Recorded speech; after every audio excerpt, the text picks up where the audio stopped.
Selamat pagi Bapak Ibu Saudara. Ucap syukur kita buat hari yang baru yang Tuhan beri hari ini.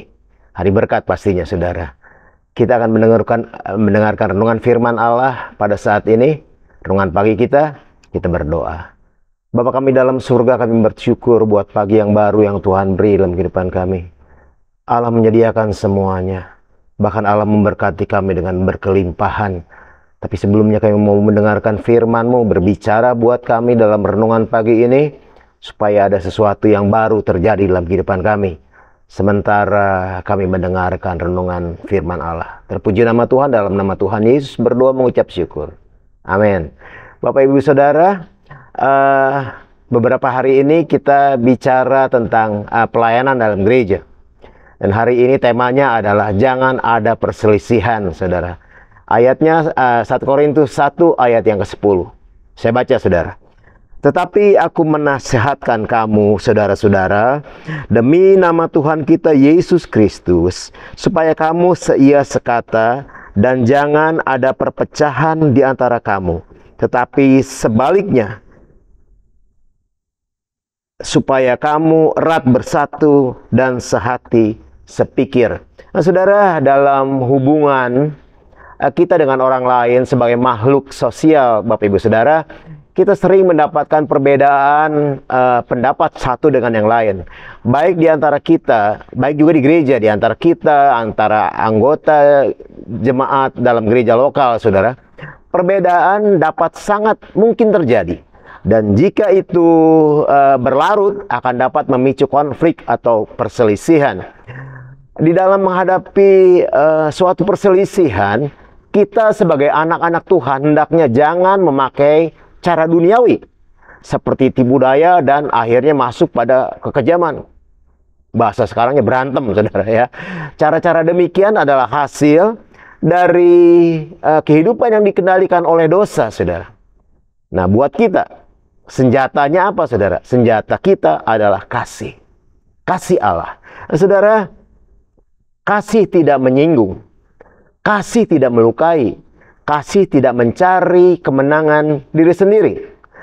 Bapak Ibu Saudara, dalam gereja dan pelayanan, kita ketika ada perbedaan dan gesekan seorang dengan yang lain, Saudara, jawabannya adalah kita tidak harus segera menanggapi atau menjawabnya. Diam adalah hal yang baik. Ya, diam adalah hal yang baik waktu kita mengalami sesuatu, Saudara.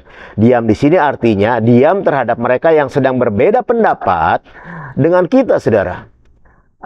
Bahkan yang berkonflik dengan kita. Namun, kita tidak diam terhadap Allah. Pilihlah untuk berdoa. Ya, Saudara, pilihlah untuk berdoa dan menyerahkan persoalan tersebut ke dalam tangan Tuhan.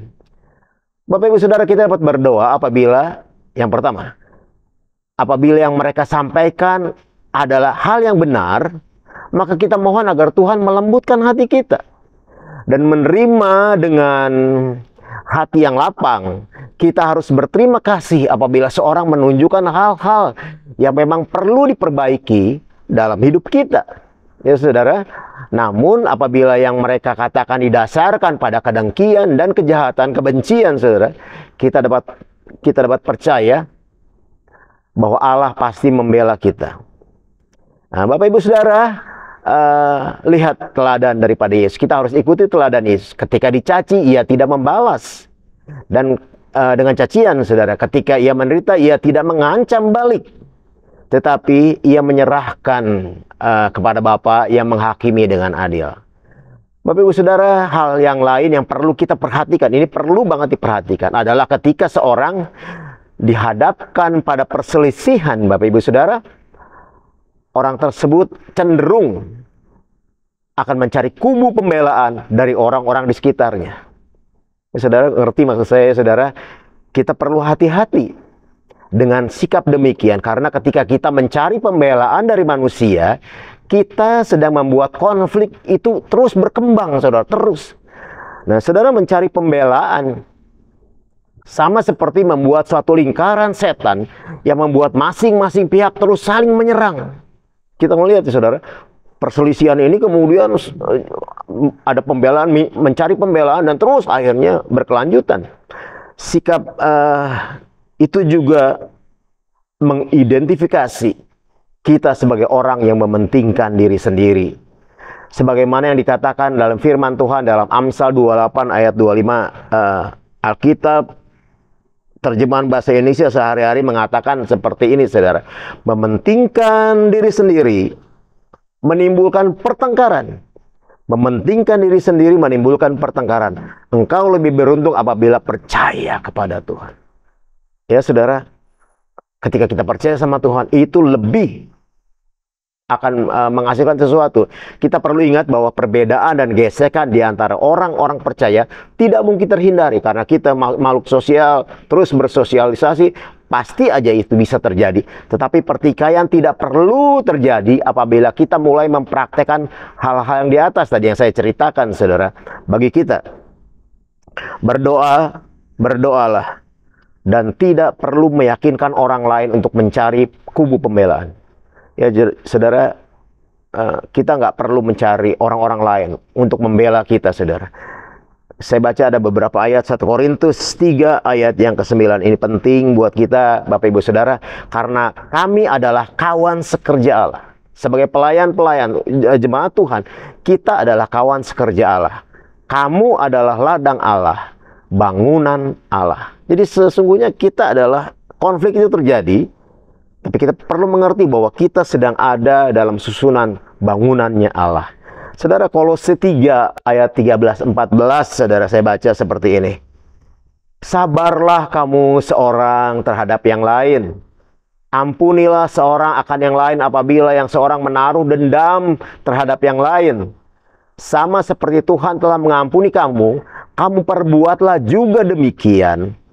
Dan di atas semuanya itu kenakanlah kasih sebagai pengikat yang mempersatukan dan yang menyempurnakan. Bapak, Ibu, Saudara sekalian, sekali lagi, seperti tema kita hari ini, jangan ada perselisihan. 1 Korintus 10 ayat yang ke-24. Janganlah seorang pun mencari kebaikannya sendiri atau kebenarannya sendiri, tetapi kebaikan orang lain. Tuhan Yesus menolong kita semua. Amin firman Tuhan. Dan kita berdoa. Bapa surga, kami berterima kasih buat firman Allah yang mengkoreksi kami semua sebagai jemaat Tuhan dan pelayan-pelayan Tuhan untuk menghindari perselisihan, karena tidak ada yang menang di dalamnya. Tapi waktu kami mengenakan kasih Allah, mengutamakan seorang atas yang lain, dan kemudian melayani mereka, dan kami percaya itu adalah cara yang terbaik yang harus kami lakukan. Terima kasih Tuhan buat firman-Mu, dan hari ini waktu kami masuki apapun yang akan menjadi tantangan di hadapan kami, Tuhan, percaya kami bahwa Engkau ada bersama-sama. Terima kasih Bapa Surga buat semuanya, dan kami masuk ke hari yang baru dengan penuh ucapan syukur dalam nama Tuhan Yesus Kristus. Haleluya, amin. Puji Tuhan, Bapak Ibu Saudara, Tuhan Yesus memberkati. Amin.